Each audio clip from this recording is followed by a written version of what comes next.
নমস্কাৰ সকলোকে নতুন ভিডিঅ' এটালৈ। এতিয়া ৰাতিপুৱা হৈছে এই জংঘলৰ মাজত আছোঁ, কিছুমান কাম কৰিব আহিছোঁ। আপোনালোকে খোৱা বোৱা কৰিলে নে? চাহ তাহ আমি একোৱে খাব পৰা নাই। এতিয়া জংঘলৰ মাজতে বহি আছোঁ। বহুত দিন হ'ল ভিডিঅ' দিব পৰা নাই। মই ৰীল দি আছোঁ সৰু সৰু। বহুতে ৰীল চাইছেও বা হেৰি কৰিছে। আপোনালোকৰ ভাল লাগিলে এটা লাইক কৰি দিবচোন। ৰীলবোৰত বা ভিডিঅ' চাবচোন। মানে কি হয়, ভাল লাগে আৰু এই আপোনালোকৰ লগত থাকি সংযোগ হৈ থাকিলে ভাল লাগে আৰু।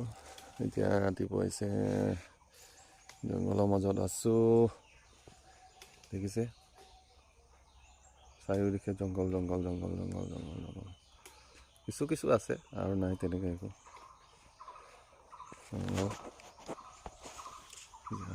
আকৌ নতুন ভিডিঅ' দি থাকিম, আপোনালোকে চাই থাকিব। ভিডিঅ'বোৰ স্কিপ নকৰিব আৰু ভাল লাগিলে লাইক এটা কৰি দিব আৰু শ্বেয়াৰ কৰিব, যাতে আপোনালোকৰো ভাল হয়, মোৰো ভাল হয়, সকলোৱে যাতে মিলিজুলি থাকিব পাৰোঁ মৰম চেনেহৰে। আজি ইমানখিনিয়ে দিলোঁ আৰু।